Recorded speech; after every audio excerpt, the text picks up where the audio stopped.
Monsieur le Président de la République française, cher Emmanuel, Monsieur le Président du Conseil du Togo, médiateur de l'Union africaine pour la région des Grands Lacs, Mesdames et Messieurs les représentants des chefs d'État et de gouvernement, Mesdames et Messieurs les représentants des Nations Unies, de l'Union africaine, des organisations régionales, Mesdames et Messieurs les partenaires techniques et financiers, Mesdames et Messieurs, je voudrais, au nom du peuple congolais, saluer la tenue de cette conférence ici à Paris, aux côtés du Togo, médiateur mandaté par l'Union africaine pour la région des Grands Lacs, et en étroite coordination avec les États-Unis d'Amérique, le Qatar et l'Union africaine qui accompagnent les efforts de médiation et de désescalade. Votre présence est un acte politique, mais aussi et surtout un acte moral. Elle signifie que la souffrance humaine qui ravage l'Est de la République démocratique du Congo n'est pas ignorée. Elle signifie que la paix et la dignité des peuples des Grands Lacs engagent la communauté internationale tout entière.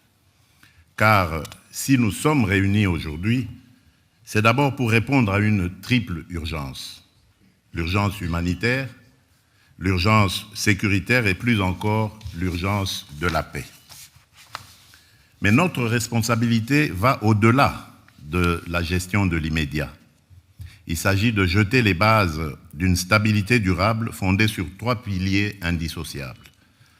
La protection des populations civiles, la recherche d'une paix juste et l'intégration économique régionale comme moteur d'une prospérité partagée, à la condition, bien sûr, qu'elle s'exerce dans un environnement apaisé, sans heurts et sans affrontements. Mesdames et Messieurs, depuis plus de 30 ans, l'Est de la République démocratique du Congo saigne d'une plaie qui n'a jamais été refermée.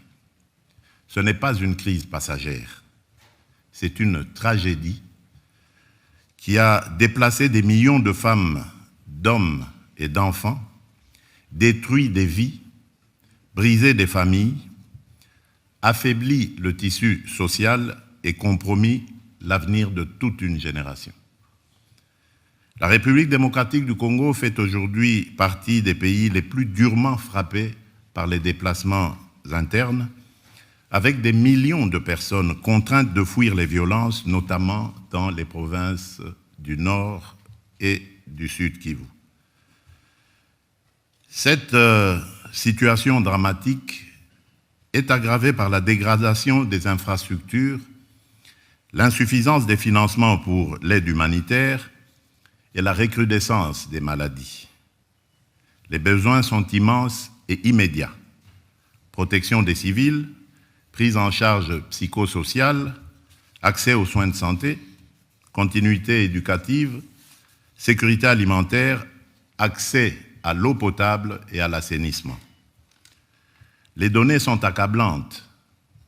En 2024, 26 millions de personnes en République démocratique du Congo étaient en situation d'insécurité alimentaire aiguë et près d'un enfant sur 2 de moins de 5 ans souffrait de malnutrition chronique. À la 45e semaine épidémiologique de 2024, 445 zones de santé sur 519 avaient déjà rapporté des cas de choléra et ou de Mpox. Ces chiffres ne sont pas des abstractions statistiques. Ils décrivent une urgence humanitaire absolue. La crise humanitaire en République démocratique du Congo est liée directement à des actions militaires menées par le groupe armé AFC M23, soutenu sur les plans logistiques, financiers et opérationnels par le Rwanda en violation flagrante de la souveraineté nationale et de l'intégrité territoriale de mon pays. Cette réalité est aujourd'hui documentée et reconnue. Et elle a été rappelée par la résolution 2773 du Conseil de sécurité des Nations Unies qui exige le retrait immédiat et inconditionnel de l'AFC M23 de toutes les zones qu'il occupe, y compris les centres urbains stratégiques, ainsi que le retrait des forces rwandaises du territoire congolais. Cette résolution n'est pas une opinion diplomatique. Elle est un impératif juridique et politique que chacun ici a le devoir de faire respecter. Mesdames et messieurs, depuis le début de cette année, les violences se sont intensifiées avec une brutalité rarement atteinte. Les offensives menées par le M23, l'AFC M23, dans des zones densément peuplées, ont provoqué des affrontements meurtriers et des déplacements massifs. Des villes entières ont été prises, des communautés déracinées, des quartiers vidés de leurs habitants. Les attaques ont visé des camps de déplacés, des hôpitaux, des écoles. Les violences sexuelles et les violences basées sur le genre sont utilisées comme armes de guerre. Des enfants sont recrutés de force. Des convois humanitaires sont pillés. Rien de tout cela n'est acceptable, rien de tout cela n'est défendable. Rien de tout cela ne peut devenir la normalité d'une région à laquelle on demanderait de s'habituer à l'horreur. Les chiffres parlent d'eux-mêmes et ils sont insoutenables. Des millions de personnes déplacées, des foyers forcés à l'exil à répétition, des enfants privés d'école, des femmes mutilées dans leur corps et dans leur dignité, des épidémies de choléra, de rougeole, de mpox et des flambées de maladies infectieuses dans des zones où les structures sanitaires ont été détruites ou abandonnées. Nous sommes face à une crise humanitaire totale, sanitaire, alimentaire, sociale, psychologique, humaine. Je veux ici saluer celles et ceux qui, au prix du danger, continuent d'agir. Les équipes médicales, les humanitaires, les agents des agences des Nations Unies, les ONG internationales, les ONG locales, les structures communautaires, la société civile, les associations de femmes. À toutes ces femmes et à tous ces hommes qui prennent des risques pour sauver des vies, je dis aujourd'hui, la République démocratique du Congo connaît votre courage et elle vous en est reconnaissante. Mesdames et messieurs, la première responsabilité de l'État congolais est et restera la protection de sa population. Nous assumons cette responsabilité. Nous avons renforcé l'effort humanitaire national, notamment à travers la mise en place de la Caisse de solidarité nationale et de gestion humanitaire des catastrophes, destinée à canaliser de manière transparente les contributions internes et externes et à garantir que l'aide parvienne aux plus vulnérables. Aux côtés de l'État congolais, les agences des Nations Unies, en particulier le Haut Commissariat pour les réfugiés et le Bureau de la coordination des affaires humanitaires, ainsi que plusieurs organisations humanitaires dont le Comité international de la Croix-Rouge et Médecins sans frontières, se sont mobilisés pour apporter une assistance vitale aux personnes déplacées, blessées, exposées. Parallèlement, nous avons mobilisé nos forces armées afin d'assurer la protection de nos citoyens, tout en réaffirmant notre attachement au strict respect du droit international humanitaire, à la protection des civils, des infrastructures médicales et éducatives et du personnel humanitaire. À ce propos, permettez-moi de rappeler une exigence fondamentale. Le respect des conventions de Genève ne saurait être optionnel ni circonstanciel. Il doit redevenir une exigence universelle, non négligeable et non négociable. Mais nous savons aussi que, face à l'ampleur du drame, nos propres moyens ne suffisent plus. C'est pourquoi nous sommes ici, pour solliciter une mobilisation exceptionnelle. Je formule aujourd'hui devant vous 3 demandes et 3 offres. Ma première demande concerne l'accès humanitaire immédiat, sécurisé, garanti.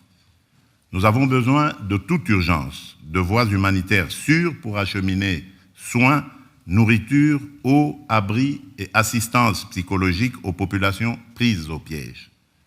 À ce titre, je propose l'établissement d'un corridor humanitaire aérien strictement encadré, permettant le transport des médicaments, des denrées essentielles et la rotation du personnel humanitaire, y compris vers les zones actuellement les plus exposées. Ce mécanisme, placé sous la responsabilité conjointe des Nations Unies et des autorités congolaises, doit être un résultat concret de cette conférence. Ma deuxième demande est un plaidoyer pour un financement massif, rapide, traçable. Le plan de réponse humanitaire des Nations Unies pour l'année 2025 prévoyait une enveloppe de 2,24 milliards de dollars américains destinée à l'assistance vitale de plus de 20 millions de personnes en République démocratique du Congo, dans un contexte déjà marqué par la fragilité et les besoins chroniques, avant même la reprise des hostilités. Ce plan demeure sous-financé. Et chaque jour sans financement, ce sont des vies perdues. Je demande donc un engagement financier additionnel, ciblé, prévisible, qui permette de traiter les besoins vitaux, santé d'urgence, sécurité alimentaire, abri pour les déplacés, protection des survivantes de violences sexuelles, accès à l'eau potable. Ce financement ne doit pas être vu comme une aide ponctuelle, mais comme un investissement pour empêcher l'effondrement humanitaire d'une région stratégique pour la paix du continent. Ma troisième demande touche à l'alignement politique. Je souhaite que chaque partenaire ici présent, chaque État, chaque organisation régionale ou internationale s'engage à soutenir l'application effective de la résolution 2773 du Conseil de sécurité et à appeler clairement et sans ambiguïté au retrait de l'AFCM 23 des zones qui l'occupent et au retrait des forces étrangères non invitées du territoire congolais. Toute paix durable commence par la fin de l'occupation d'une partie du territoire congolais. Là-dessus, il ne peut y avoir ni double langage, ni compromis moral. En contrepartie, la République démocratique du Congo prend devant vous 3 engagements clairs. Premier engagement, reconstruire. Dès la fin des hostilités, nous lancerons un plan d'aide d'urgence pour la reconstruction du Nord Kivu et du Sud Kivu. Ce plan, que nous concevons comme un pacte national et international, intégrera dans une approche concertée, coordonnée et cohérente l'ensemble des programmes et projets destinés à la stabilisation, au relèvement et au développement durable des provinces affectées. Il visera à mobiliser environ 5 milliards de dollars à l'horizon 2026 pour la réouverture des écoles, la réhabilitation des centres de santé, la reconstruction des routes, le rétablissement des services sociaux essentiels et le retour digne des personnes déplacées. Il ciblera ainsi la sécurité alimentaire car nourrir une famille, c'est déjà commencer la paix. Ce plan sera coordonné, unifié et transparent. Aucun territoire ne sera abandonné, aucune communauté ne sera laissée en marge. Deuxième engagement, protéger les plus vulnérables et responsabiliser les auteurs. Nous allons renforcer notre cadre juridique relatif à la protection des déplacés et des victimes de catastrophes humanitaires, notamment par l'intégration en droit national de la Convention de Kampala de l'Union africaine et l'adoption d'un dispositif légal pérenne de financement de l'action humanitaire et de réduction des risques. Dans cette perspective, une loi sur le financement de l'action humanitaire et de la gestion des risques de catastrophes sera prochainement adoptée afin de doter le gouvernement de mécanismes pérennes de financement conformément au cadre de Sendai 2015-2030 pour la réduction des risques de catastrophes et aux engagements pris lors du sommet humanitaire mondial d'Istanbul en 2016. Nous veillerons à ce que les survivantes de violences sexuelles soient reconnues comme victimes de guerre, accompagnées, soignées et réparer. Je tiens à rappeler que la redevabilité constitue une exigence fondamentale de la paix durable. Les administrations parallèles instaurées par l'AFC M23, les violations graves des droits humains et les atteintes aux civils ne resteront pas impunies. Des poursuites seront engagées dans le respect du droit international contre tous ceux qui se rendent coupables de crimes à l'encontre du peuple congolais. Troisième engagement, transformer la crise en levier de stabilité régionale. Nous ne venons pas seulement demander de l'aide humanitaire, nous venons défendre une vision politique. La paix durable dans les Grands Lacs ne sera possible que si la région choisit l'intégration économique et la prospérité partagée plutôt que le pillage et la prédation. L'avenir de la région ne peut pas être fait de trafics transfrontaliers illégaux d'or, de coltan ou de cobalt, alimentant des groupes armés. Il doit être fait de coopération économique formelle, d'infrastructures interconnectées, d'industrialisation locale, de valeur ajoutée créée sur le continent et d'opportunités offertes à la jeunesse. C'est cela, la paix durable. La sécurité est nécessaire à la prospérité. Mais la prospérité, elle aussi, est une condition de la sécurité. Mesdames et messieurs, ce qui se joue ici à Paris dépasse les frontières de la République démocratique du Congo. Il s'agit de savoir si la communauté internationale est prête à protéger des vies civiles aujourd'hui, pas seulement à commenter leur sort demain. Il s'agit aussi de savoir si nous sommes capables de reconnaître que la paix n'est pas un geste charitable, mais un investissement collectif dans la stabilité d'une région entière de l'Afrique centrale et orientale au cœur des équilibres du continent. Je voudrais, en terminant, m'adresser non seulement au gouvernement, mais au peuple français, au peuple togolais, aux peuples africains, aux peuples amis, à tous ceux qui nous écoutent. Je vous demande une chose simple, ne détournez pas le regard. Derrière chaque statistique que nous citons aujourd'hui, il y a un enfant qui dort sous une bâche au lieu d'un toit. Il y a une mère qui a fui sans rien emporter d'autre sauf la main de son enfant. Il y a une communauté qui refuse de mourir parce qu'elle croit encore en l'idée la plus simple, la plus belle et la plus juste, vivre en paix chez soi. Ce que nous demandons, c'est la vérité. Ce que nous demandons, c'est la justice. Ce que nous demandons, c'est la paix, une paix durable. La République démocratique du Congo prend ses responsabilités. Nous vous demandons aussi de prendre les vôtres. Je vous remercie.